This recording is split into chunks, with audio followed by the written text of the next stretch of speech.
제가 이렇게 사택에서 이렇게 걸어서 교회를 자주 오는데요. 이렇게 걸어서 이렇게 교회를 오다 보면 참 반가운 물건이 하나 있습니다. 저희 집이 여기 이쪽에 유련동에 그 소방서 그쪽 주택 단지인데, 거기서 이렇게 오다가 중간에 횡단보도를 이렇게 건너서 이렇게 교회로 오게 됩니다. 이렇게 그 길로 걸어서 이렇게 교회를 오는데 무엇이 반가운가 하면, 그 중간에 횡단보도를 건널 때 그늘막이 있습니다. 예. 그늘막 뭔지 아시죠? 이렇게 큰 우산같이 생긴 거 있지 않습니까? 여름에 횡단보도를 건널 때 이렇게 그늘막이 참 고맙습니다. 예, 고맙다고 해야겠죠. 여름에 그 그늘막 밑에 들어가면 직사광선만 피해도 온도가 5도에서 한 6도 정도는 떨어진다고 합니다. 그러니까 그 그늘막 밑에만 들어가서 그늘에 좀 피하기만 해도 한겨울 더위가 가시는 거고, 또 눈부신 것도 좀 덜하고 얼굴 타는 것도 좀 덜하고, 예. 또 비가 올 때는 비를 막아주니까 좋고, 그늘막이 참 반갑습니다. 여러분, 우리 여름에 휴가 다녀오셨죠? 우리 피서 간다 그런 표현 쓰지 않습니까? 더위를 피해서 시원한 곳에 찾아가셔서 삶의 이렇게 활력도 새롭게 찾으시고 무더위도 잘 이겨낼 수 있도록 그렇게 더위를 피해서 다녀오십니다. 여름날 저녁에 여기 저도 이제 산책을 하다가 카페에 가보면 저녁 8시 뭐 이렇게 돼도 사람이 가득합니다.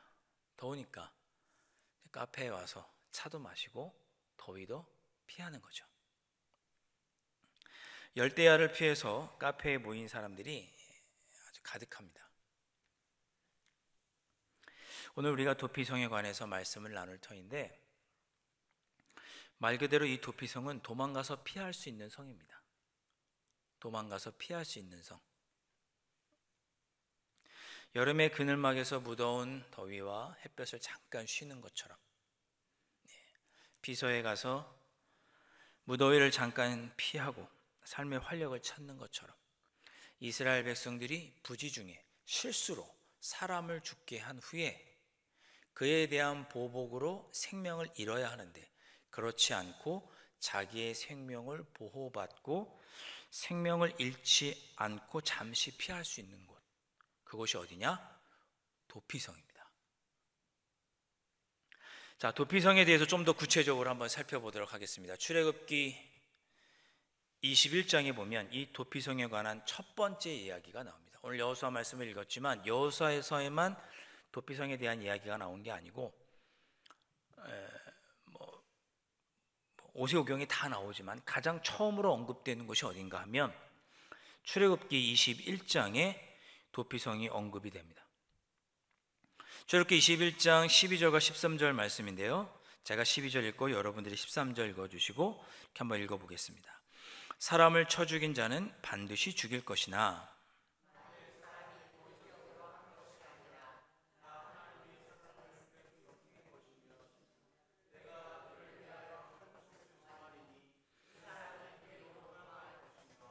아멘. 이미 출애굽기 21장에서 하나님께서 모세에게 명령을 하셨습니다. 너희들이 가나안 땅에 들어가면 도피성을 정해라 라고 하나님께서 모세에게 명령하셨습니다. 그래서 오늘 본문에도 여호수아가 모세에게 명령한 대로, 하나님께서 모세에게 명령한 대로 이렇게 표현이 된 거죠.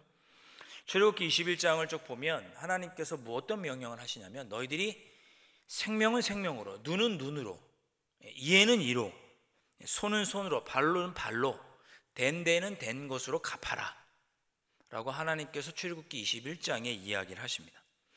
그러니까 부지 중에 12절에 사람을 쳐 죽인 자는 반드시 죽일 것이니, 생명은 생명으로 갚아야 되니까 반드시 죽여야 되는데, 13절에 고의로 한 것이 아니라면, 고의로 사람의 생명을 잃게 한 것이 아니라면 그 사람은 죽게 하지 말아라, 이런 내용이 출애굽기 21장 12절과 13절의 내용입니다.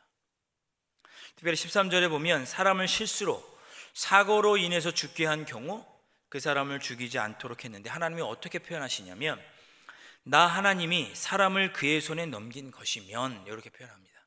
그러니까 그 사람의 생명이 그만큼만 살도록 내가 정했기 때문에 우연한 사고를 통해서 그 사람이 죽게 된 것이다. 그 사람의 수명을 내가 그만큼만 살도록 내가 정했다. 그런 뜻입니다. 그러니까 그 사람이 우연한 사고로 죽게 된 것은 이 실수를 범해서 사람을 죽인 사람의 잘못이 아니고 내가 그 사람의 수명을 그만큼만 내가 정해놓은 것이다. 그렇게 표현하신 것입니다.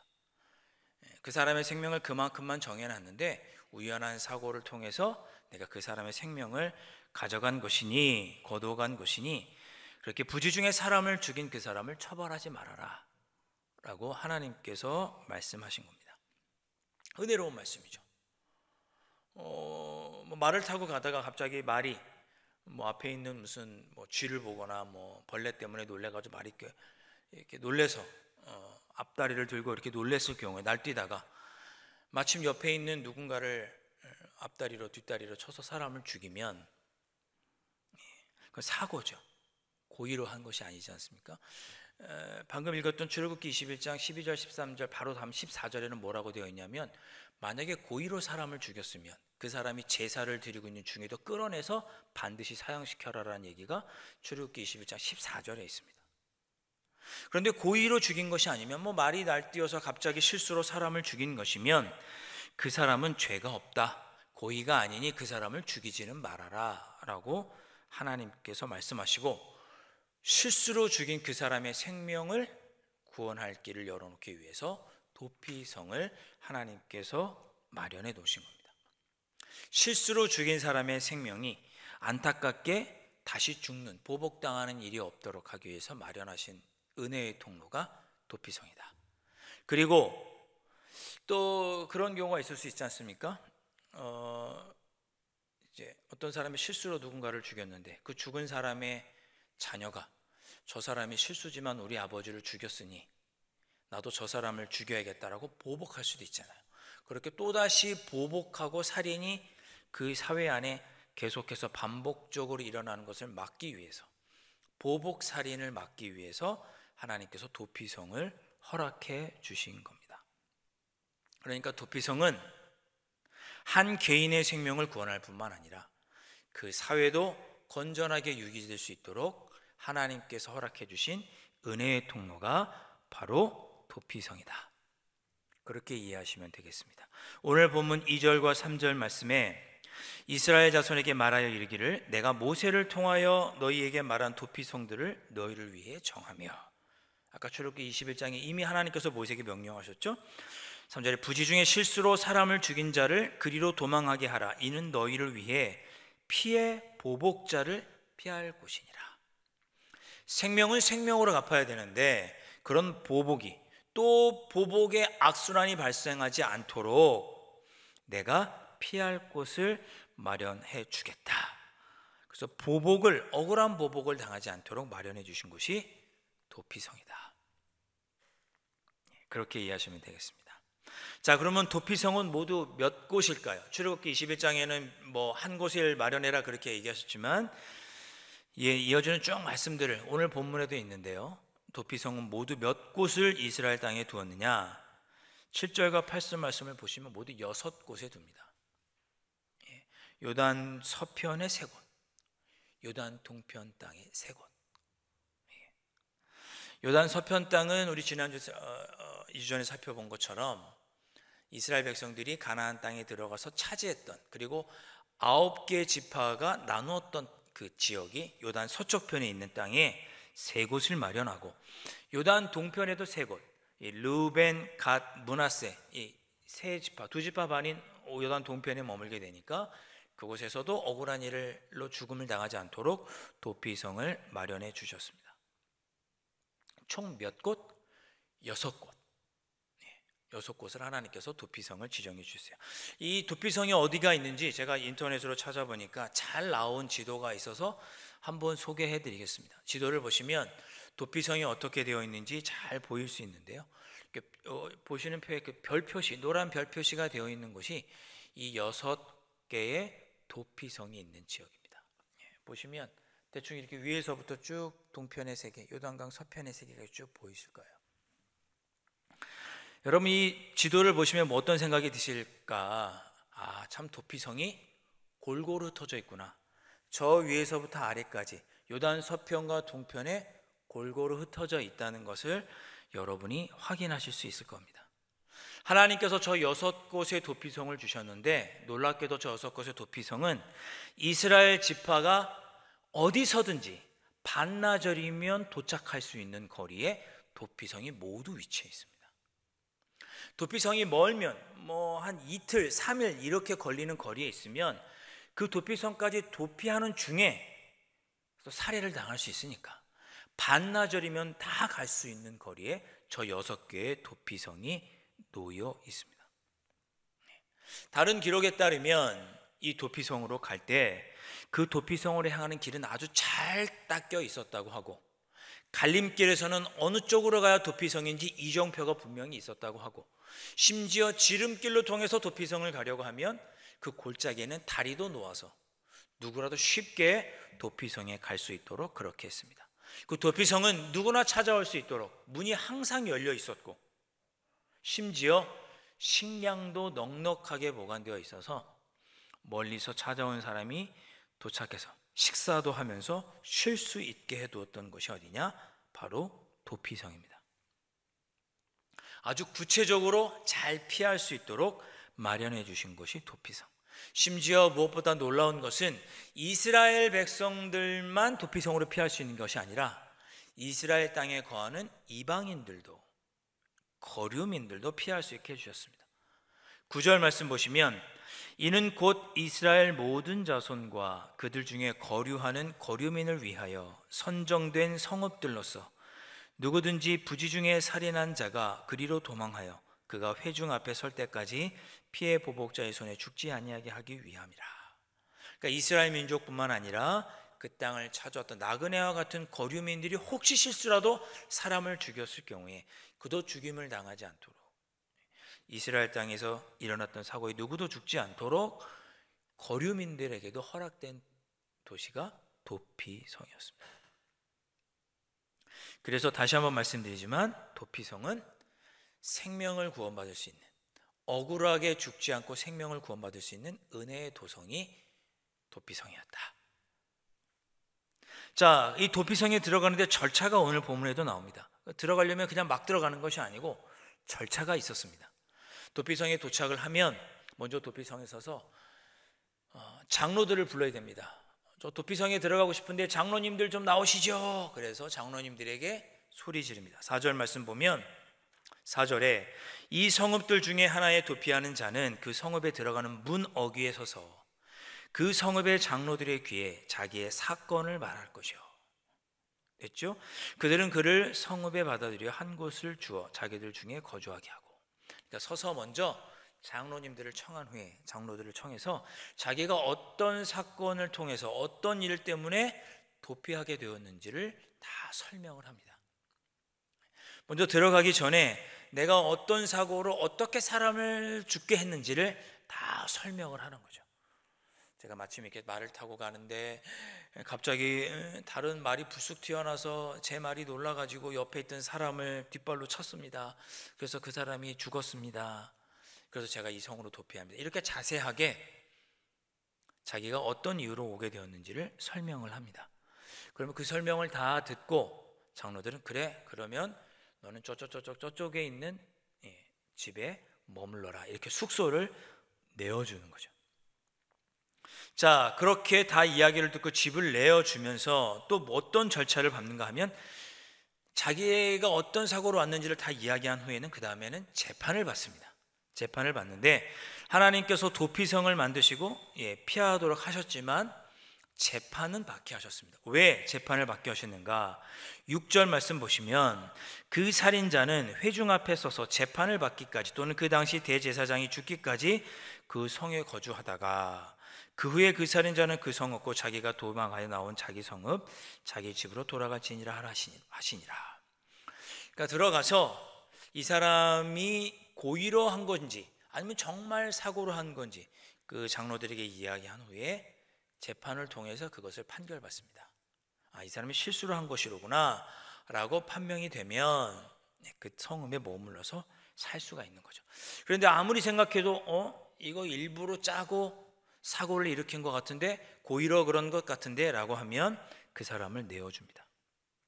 그러면 그 사람은 도피성 밖으로 나가야 했고, 그러면 보복을 하는 사람에 의해서 생명을 잃게 되는 거죠. 그 도피성에 들어가려면 내가 어떤 잘못을 했는지를 이야기를 하고, 그리고 내가 정말 고의로 그렇게 한 것인지 재판을 받은 후에, 판단을 받은 후에 도피성에 머무를 수 있었습니다.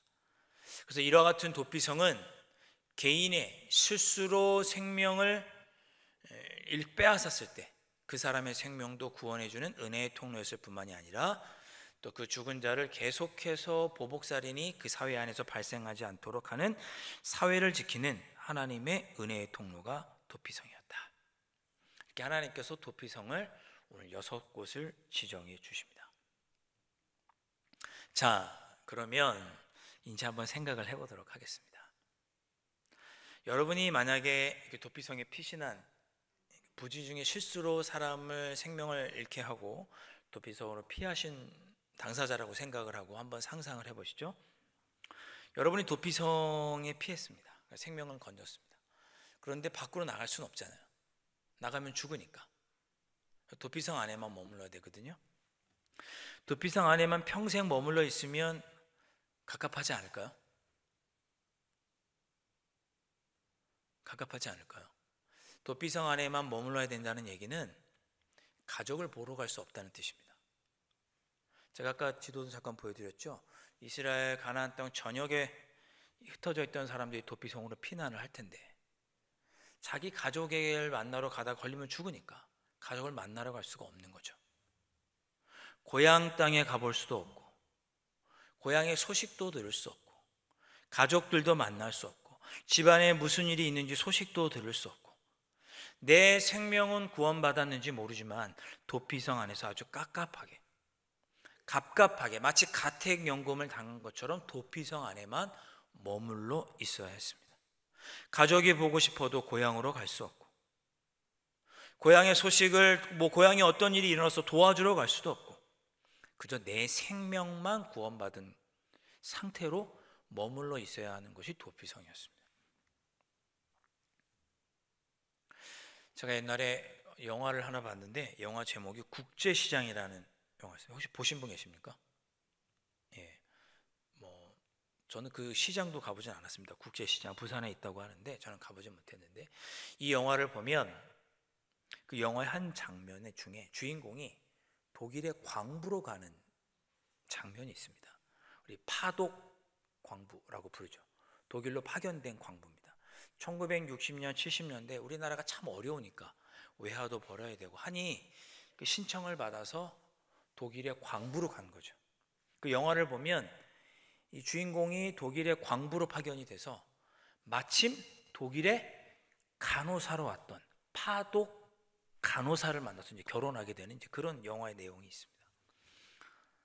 그러니까 누구라도 그 위험하고 힘든 일을 독일에 있는 사람들도 하기 싫으니까 그 위험한 일, 그 깝깝하고 힘든 일을 하기 싫으니까 우리나라에서 광부들이 그곳에 가서 일을 해주고 외화를 버는 거죠. 그리고 그 간호사로 갔다고 하지만 그 영화를 보면 그냥 우리가 흔히 일반 병원의 간호사가 아니라 호스피스 병동, 마지막에 피 흘리면서 아주 비참하게 죽어가는 사람들을 돌보는 일을 했던 간호사가 파독 간호사였습니다. 아주 힘들고 어렵게 독일에 있는 그 마지막에 죽어가는 사람들을 돌보는 그런 일을 했던 사람, 그 파독 간호사들, 그런 영화 내용이 그 영화에 나와요. 이 파독 광부와 파독 간호사들의 노후를 위해서 2015년에 남해에 도시를 하나 만들었죠. 그게 독일 마을입니다. 남해에 있는 2015년에 지어진 이 독일 마을에 가면 그 앞에 기념비에 이렇게 써 있습니다. 너무나 가난했던 1960년, 1970년도 우리나라, 가족 부양을 위해 머나먼 독일로 파독 광부와 간호사로 떠났던 젊은이들, 조국의 경제 발전에 초석이 된 당신들의 땀과 눈물은 자랑스러운 대한민국의 역사입니다. 기념비에 이렇게 큰 돌에 새겨져 있습니다. 그리고 1차로 파견됐던 사람들의 명단이 거기 쭉 기록되어 있습니다. 머나먼 유럽에서 광부로 간호사로 고생을 하면서도 이 영화를 보면 그분들이 견딜 수 있었던 이유는 뭐냐? 그래, 내가 여기서 고생하면 내가 고생한 만큼 우리 이 번 돈으로 우리 가족들만큼은 좀 편하게 지낼 수 있겠지. 우리나라에 찾아오는 외국인 노동자들이 그런 마음으로 오는 거 아니겠어요? 내가 조금 힘들어도 이 번 돈으로 우리 가족들은 편하게 지낼 수 있겠지. 내가 비록 힘들지만 이 돈으로 나라의 경제가 발전이 될 수 있겠지.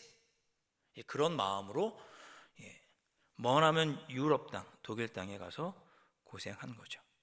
내가 비록 지금 고향에 갈 수 없고 이곳에서 고생하지만 언젠가는 내가 돌아가면 우리 가족들을 다시 만날 수 있고, 내가 고생해서 힘들지만 우리 가족들은 편안히 지내고 나라의 경제가 발전될 것이라고 하는 희망이 있었기 때문에 그들은 멀리 독일에서도 견딜 수 있었을 것입니다. 그런데 도피성은 그런 희망이 없는 곳이에요. 한 번 들어가면 내 생명은 건질지 모르지만 다시는 가족들을 볼 수 없는 곳, 다시는 가족들을 만날 수도 없고 다시는 고향으로 돌아갈 수 없었던 그곳이 어디냐? 그곳이 바로 도피성이었습니다. 내 생명은 구원받지만 돌아갈 수 없었던 곳. 그러면 정말 도피성이 그런 면에서 정말 은혜의 장소라고 할 수 있을까? 다시 가족도 보지 못하고 내가 마음대로 자유롭게 다니지도 못하고 고향에도 돌아가지 못하는데 과연 평생 그렇게 사는 삶을 정말 은혜를 받은 삶이라고 표현할 수 있을까? 아무런 희망도 없이 그냥 이 좁디 좁은 성 안에 사는 이런 삶이 과연 구원받은 삶이라고 할 수 있을까? 여러분이라면 어떻게 느끼시겠습니까?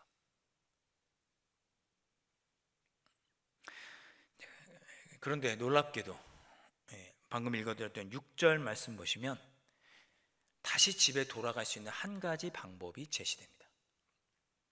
6절을 다시 한번 보시면 그 살인자는 회중 앞에 서서 재판을 받기까지 또는 그 당시 대제사장이 죽기까지 그 성읍에 거주하다가 그 후에, 그러니까 대제사장이 죽은 후에 그 살인자는 그 성읍 곧 자기가 도망하여 나온 자기 성읍 자기 집으로 돌아갈지니라 하라 하시니라. 그러니까 내가 집으로 돌아갈 수 있는 방법이 있는 거예요.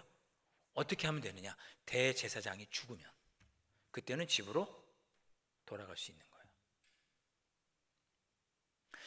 내 생명은 구원받았지만 엉뚱한 실수로 사람을 죽여서 그것 때문에 보복을 당해 죽을 수 있었는데 도피성에 피난해서 그렇게 내 생명은 구원받았지만 어쩌면 여기 평생 머물러 있어야 했는데 내가 들어올 때 있었던 그 대제사장이 죽으면 그때는 고향 땅에 자기 집으로 돌아갈 수 있고, 그때 돌아갈 때는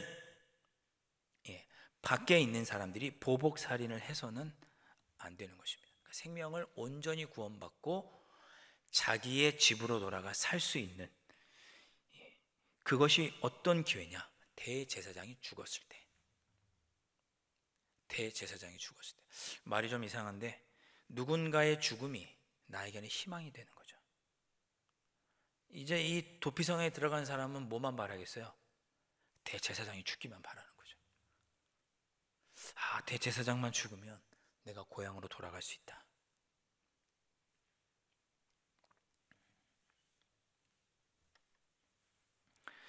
나와는 아무런 상관이 없는 대제사장의 죽음으로 말미암아 온전한 회복의 기회를 이제 얻게 되었습니다. 이것이 도피성에 들어간 사람이 가진 희망입니다. 조금만 견디면 저 대제사장이 죽으면 나는 가족을 만날 수 있다. 고향에 돌아갈 수 있다. 저 대제사장이 죽으면 나는 온전한 자유를 누릴 수 있다.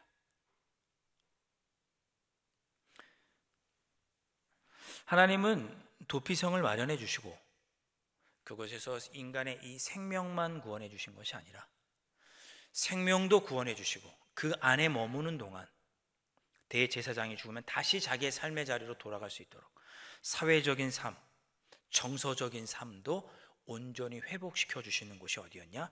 도피성이었습니다. 자, 오늘 말씀을 여러분이 쭉 읽으시면서 머리에 떠오르는 한 분이 있을 것입니다. 바로 우리 예수님이시죠. 우리의 진정한 도피성이 되시는 분, 예수님. 우리의 육신의 생명, 영혼의 생명뿐만 아니라 우리의 정서적이고 사회적인 삶까지 온전히 회복시켜 주시는 분, 예수님. 모든 성서 신학자들이 한결같이 말합니다. 이 도피성이야말로 신약 성경에 나오는 우리의 참된 구원자 되시는 예수 그리스도의 모형이 바로 이 도피성이다라고 말합니다.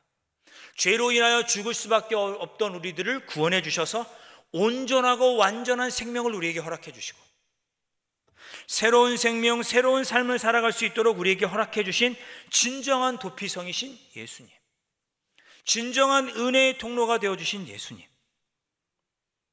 그리고 예수님을 만나 온전하고 새로운 삶, 새로운 비전과 새로운 사명으로 이전과는 다른 삶을 살아갈 수 있도록 우리에게 허락해 주신 우리의 영원한 도피성 예수님.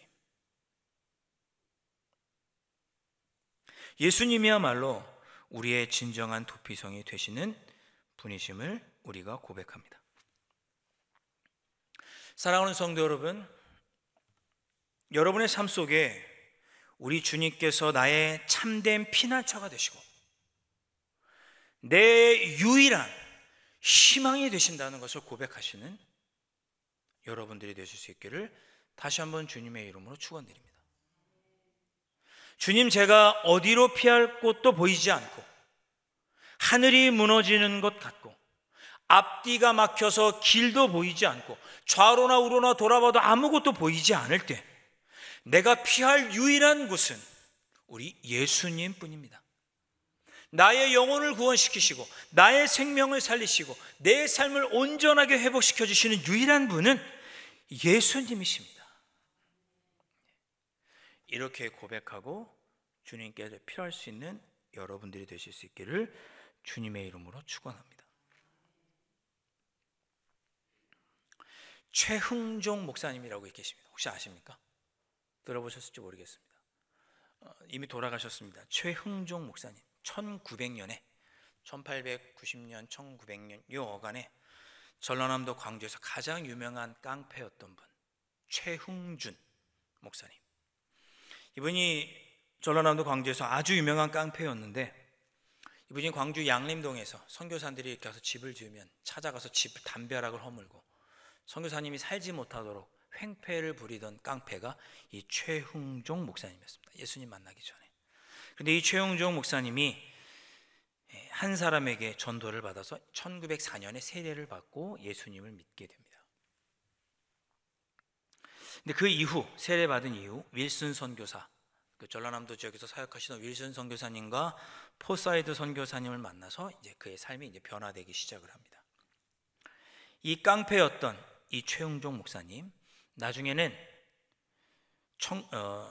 이 지역에서, 광주 지역의 최초의 장로이자 목사가 되셨고, 많은 사람들에게 존경받는 삶을 살다가 이분이 돌아가셨습니다.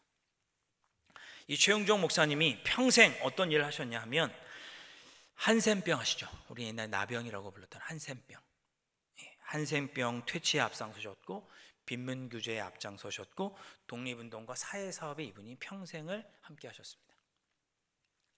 1966년 이분이 돌아가셨을 때 광주시에서 해방 후에 첫 번째로 광주시 사회장으로 이분의 장례를 치러드리기도 했습니다. 깡패였던 이분이 예수님을 만나서 전혀 다른 삶을 살게 된 한 가지 계기가 있었습니다. 1890년, 1900년도 요때 당시에 전라남도 지역에 선교사들이 복음을 전하고 있었는데, 이때 광주에서 복음을 전하고 있던 오웬이라고 하는 선교사님이 있었습니다. 전라남도 광주에서 선교하시던 오웬이라는 선교사님.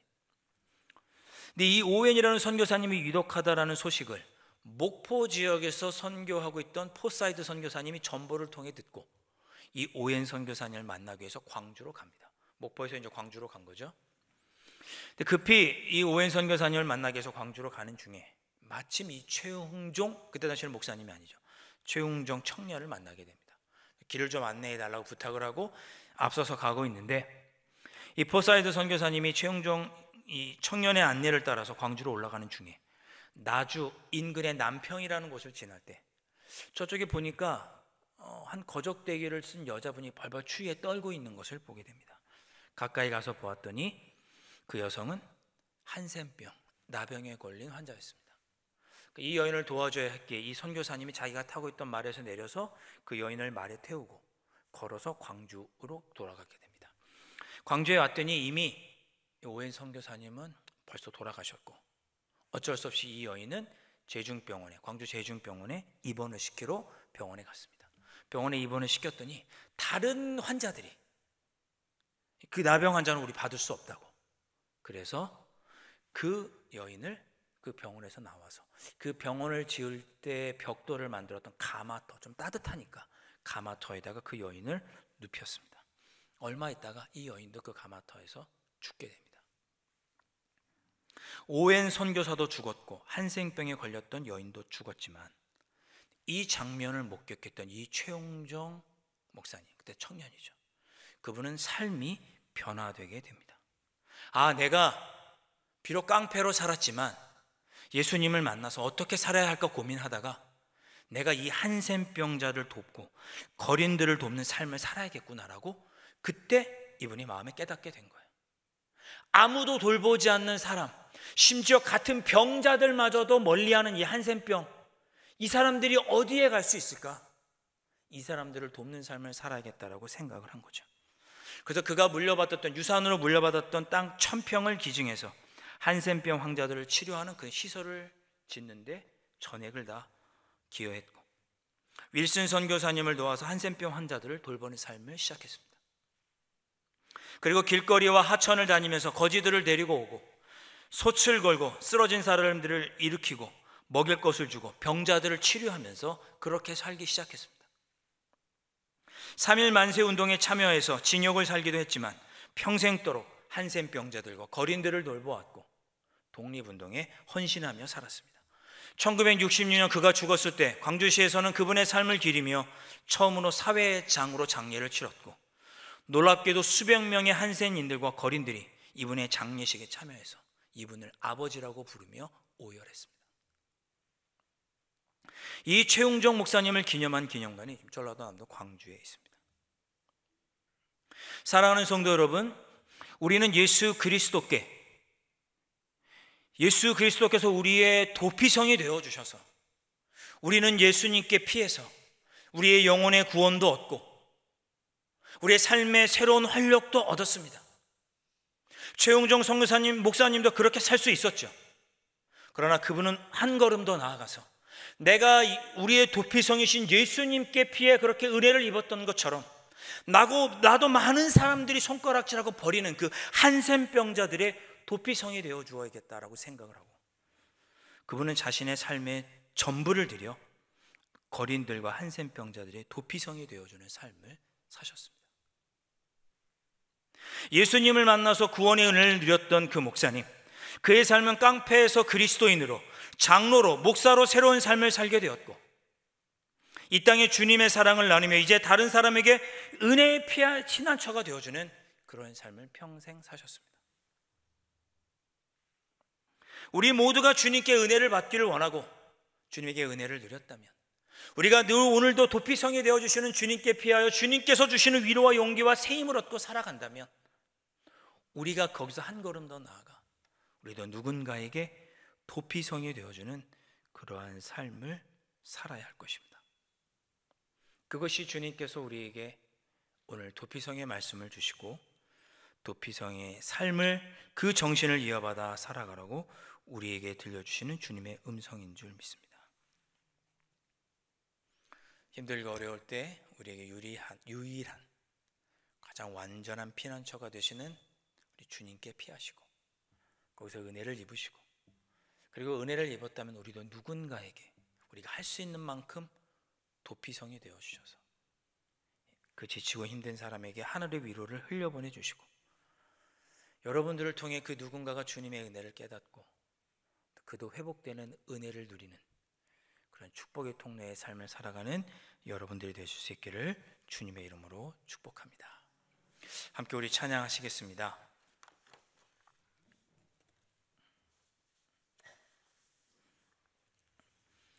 주만 바라볼지라 라는 찬양입니다.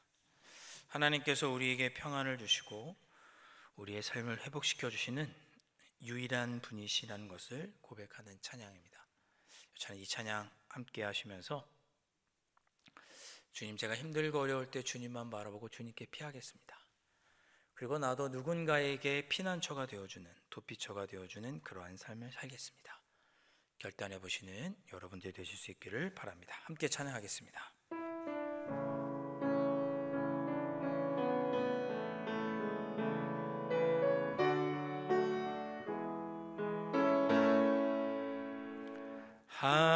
하나님의 사랑을 사모하는 자, 하나님의 평안을 바라보는 자, 너의 모든 것 창조하신 우리 주님이 너를 얼마나 사랑하시는지 하나님께 찬양과 경배하는 자, 하나님의 선하심을 닮아가는 자, 너의 모든 것 창조하신 우리 주님이 너를 자녀 삼으셨네. 하나님 사랑의 눈으로 너를 어느 때나 바라보시고, 하나님 인자한 귀로서 언제나 너에게 기울이시니 어두움에 밝은 빛을 비춰주시고 너의 작은 신음에도 응답하시니 너는 어느 곳에 있든지 주를 향하고 주만 바라보지. 다시 한번 찬양합니다. 하나님의 사랑을 사모하는 자, 하나님의 평안을 바라보는 자, 너의 모든 것 창조하신 우리 주님이 너를 얼마나 사랑하시는지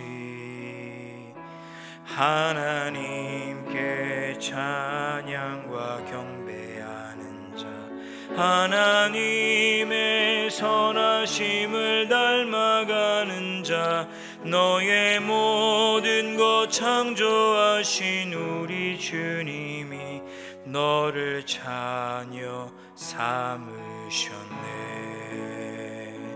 하나님 사랑의 눈으로 너를 어느 때나 바라보시고, 하나님 인자한 귀로서 언제나 너에게 기울이시니 어두움에 밝은 빛을 비춰주시고 너의 작은 신음에도 응답하시니 너는 어느 곳에 있든지 주를 향하고 주만 바라볼지라.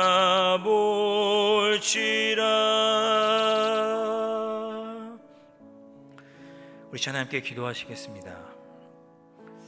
주님, 내 삶의 어려운 문제들, 내가 어찌할 수 없는 삶의 문제들이 주님 저를 가로막고 짓누르고 있습니다. 주여, 모든 것을 주님께 내어 맡겨드리고 주님께 피하오니 나를 구원하여 주시고 주님 나를 건져 주시옵소서. 그렇게 하실 주님만을 더욱 의지하겠사오니 나에게 은혜를 더하여 주시옵소서. 은혜의 은총을 더하여 주셔서 주님께 피하오니 나를 구해 주시고 나를 살려 주시고 온전케 하시고 회복시켜 주시옵소서. 우리 이 시간 그렇게 기도할 수 있기를 바랍니다. 또한 한 가지 더 기도할 때, 주님, 제가 그렇게 주님의 은총을 입어서 나도 누군가에게 주님의 은혜를 흘려보내는 축복의 통로가 되는 그런 삶을 살아갈 수 있도록 인도하여 주시옵소서. 나도 누군가에게 피난처가 되어주는 삶 살 수 있도록 주님 이끌어 주시옵소서. 우리 이 시간 이렇게 기도하실 수 있기를 바라고, 끝으로 우리 생각나시는 대로 교회의 환우들을 위해서 기도하시고 우리 수험생 자녀들을 위해서 기도하시고 하나님께서 그들의 피난처가 되어주시고 그들의 생명을 구원하여 주시고 그들의 영혼을 회복시켜 주실 수 있도록 우리의 환우들과 우리 수험생들을 위해 몸과 마음이 지친 우리 교우들을 위해서 우리 시간 함께 기도하도록 하겠습니다. 두 손 높이 드시고 주님 나의 삶을 구원하여 주시옵소서. 나도 피난처가 되는 삶을 살게 하여 주시옵소서. 우리의 교우 가운데 우리의 수험생들 가운데 지치고 힘들어하는 이들을 주님 회복시켜 주시옵소서. 우리 세 가지 기도 제목을 가지고 함께 기도하도록 하겠습니다. 두 손 높이 드시고 주님의 이름 크게 한번 외친 후에 함께 동성으로 합심하여 기도하시겠습니다.